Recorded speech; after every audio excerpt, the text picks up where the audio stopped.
이거 이과죠. 내가 로스쿨 들어가서 경영학과를 너무 알고 있다. 완전 문과 됐는데. 완전 문과 됐어. 네, 안녕하세요. 시읒입니다. 네, 오늘도 아주 특별한 손님을 모셨는데요. 우리 카이스트 출신 두 분을 모셨습니다. 안녕하세요. 안녕하세요. 반갑습니다. 네. 반갑습니다. 자, 간단히 두 분 자기소개 좀 부탁드릴게요. 안녕하세요. 카이스트 산업및시스템공학과 1, 2학번 졸업하고 연대 로스쿨을 9기로 입학한 후에 올해 변호사 시험을 합격하여 법무부 공익법무관으로 재직 중인 이대준입니다. 감사합니다. 뭐 하시는 거예요? 안녕하세요. 저는 카이스트 전작가 대학원에서 박사과정 공부 중인 오지영이라고 합니다. 대전과학고를 졸업을 했고 카이스트 전작과에서 학부를 졸업을 하고 석사를 졸업을 하고 같은 연구실에서 박사과정 공부를 하고 있습니다. 아마 여러분께서 친숙하실 알파고 그런 AI 알고리즘들을 이용을 해서 영상 처리 관련 연구를 하고 있습니다. 네, 반갑습니다.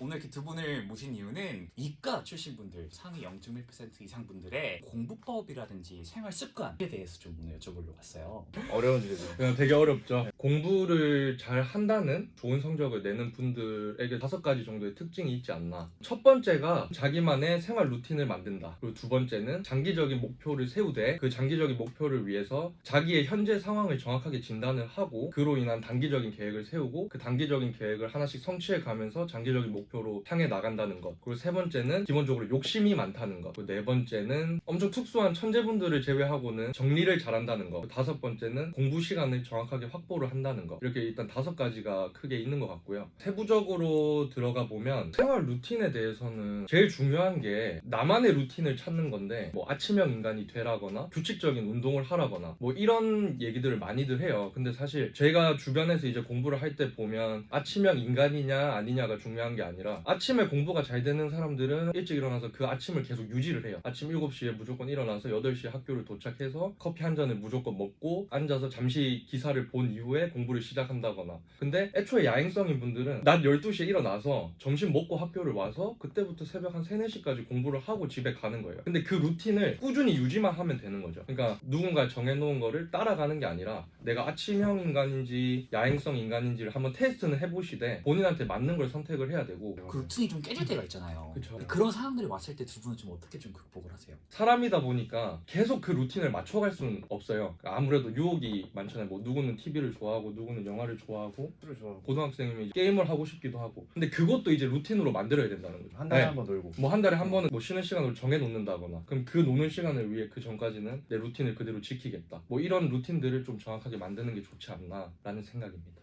그래서 대준이가 루틴 만들려고 저녁에 술 마시고 그죠. 그 루틴 그대로 가지고 가다가 지금 힘든 거죠. 감사합니다. 신형 인간, 올빼미형 인간 말씀하셨잖아요. 네네. 그러니까 연구도 되게 그런 게 진짜 중요한 것 같아요. 어떤 랩들은 출퇴근이 정해져 있는 랩이 있어요.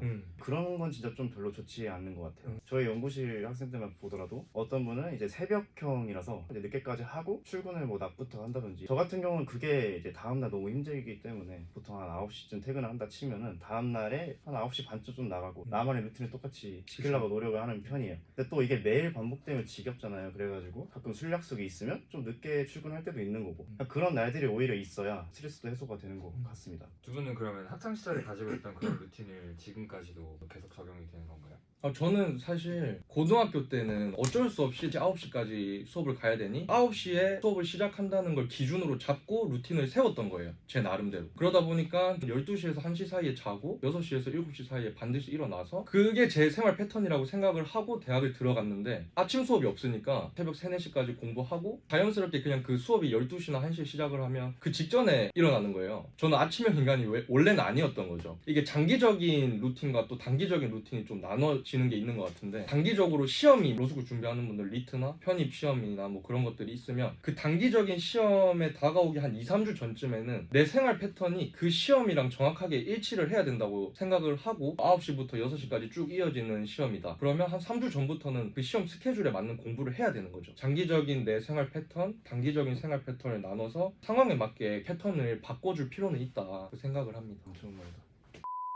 두 번째 이제 장기적인 목표 설정하고 뭐 이런 것들인데 목표를 계속적으로 설정을 해서 성취해 나가면서 그 목표에 도달하는 걸 제일 중요하다 생각하는데 많은 수험생들이 일단 공부를 해야 하니까 공부를 해요. 남들이 공부를 지금도 하고 있고 나도 어쨌든 대학은 가야 되니까 공부를 한다. 뭐 이런 경우들이 대부분이에요. 가장 중요한 거는 그 장기적인 목표는 어떻게 보면 좀 추상적일 수 있어. 나는 무조건 부산대 경영학과를 가겠다. 서울대 경영학과를 가겠다. 이거 이과죠.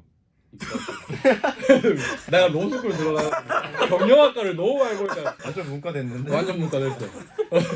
그럼 이제 그 장기적인 목표를 그냥 대학으로만 세우는 게 아니라 그 대학을 입학하기 위해서 내가 갖춰야 될 기본적인 스펙은 있잖아요. 그럼 그 스펙들을 일단 우선 알아보세요. 현재 위치를 파악을 해야 되는 건데 뭐 내신이 어느 정도 되고 모의고사를 보니 수능 시험 뭐 이 정도까지는 지금은 나올 수 있고 나 스스로를 먼저 판단을 한 다음에 내 현재 상황과 장기적인 목표에 도달하는 게 갭이 크면 클수록 장기적인 계획들이 좀 더 구체적으로 힘들어질 수는 있겠죠. 그러다 보니까 좀 더 현실 가능한 장기적인 목표를 내가 세울 수 있게 돼요. 장기적인 목표가 되게 중요한데 저는 연구 관련된 일을 하고 있잖아요. 좀 장기적인 싸움을 해야 돼요. 그래서 이게 성취감을 느끼는 게 진짜 중요한 것 같아요. 단기적으로 뭔가 성취감을 느끼지 않으면 계속 꾸준히 뭔가 할 수 있는 동기부여가 안 되는 거죠. 그래서 되게 소소하게 오늘은 퇴근을 하고 1시간 운동을 꼭 하고 하루를 마무리해야 되겠다 이런 것들이 하나하나 이뤄가면서 계속 달릴 수 있는 원동력이 되는 것 같아요. 학창 시절에도 그런 식으로 단기 목표를 설정한 기억이 있어요? 고등학교 때는 이제 카이스트 입학이 장기 목표였고 단기 목표는 그 카이스트에 가기 위해서 그럼 예를 들어 7월에 올림피아드가 있으면 거기에 맞춰서 진도는 3월까지 빼고 3달 동안은 문제풀이 위주로 하고 근데 그 시험 이후에는 내신을 챙겨야 되는데 과학고는 내신이 되게 중요하거든요. 어떤 과목에 비중을 줘서 나의 성적을 관리할 건지 이런 식으로. 여러분들 이제 게임 하실 때도 레벨업을 한다거나 새로운 스킬을 배우고 싶다거나 단기적인 목표들이 있으시잖아요. 게임 할 때는 그렇게 가능한데 공부는 보통 그런 식으로 안 하시다 보니까 구체적인 계획들이 잘 안 세워지는 것 같아요. 일례로 제가 카이스트를 다니고 있을 때 진로 관련 창업을 했었죠. 네. 진로 강연 같은 거를 갔을 때 부모님들이 많이 물어보시는 게 성적을 어떻게 올렸냐, 공부 어떻게 했냐, 뭐 이런 것들을 주로 물어보세요. 제가 그분들한테 가장 먼저 했던 말이 지금 학생의 정확한 수준을 진단을 해봐라. 그리고 그 진단을 하고 단기적으로 이번 중간고사까지는 성적을 얼마만큼 올리겠다는 목표를 한번 세워봐라. 그거에 대해서 학부모님께서 세부적인 계획을 짜보셨나봐요. 실질적으로 학생한테 적용을 했더니 성적이 그거에 맞게 올랐다. 저도 과외를 여러 명을 가르쳐 봤는데요. 그 학생들을 맨 처음 지도할 때 먼저 모의 문제를 풀게 하고 또한 문제들을 틀렸는지를 확인합니다. 그 다음에 그 문제 유형에 대한 문제가 나왔을 때 잘 맞출 수 있도록 단기 목표를 설정해주고 이제 학생이 그 문제 유형을 맞추면 본인이 되게 성취감을 느끼고 성적이 오를 수 있겠구나 이렇게 뭔가 느끼게 되는 거죠. 그래서 공부를 할 때는 나를 먼저 진단을 해보고 내가 어떠한 게 부족한지를 파악한 다음에 그거를 고쳐나가면서 공부를 계속하는 것이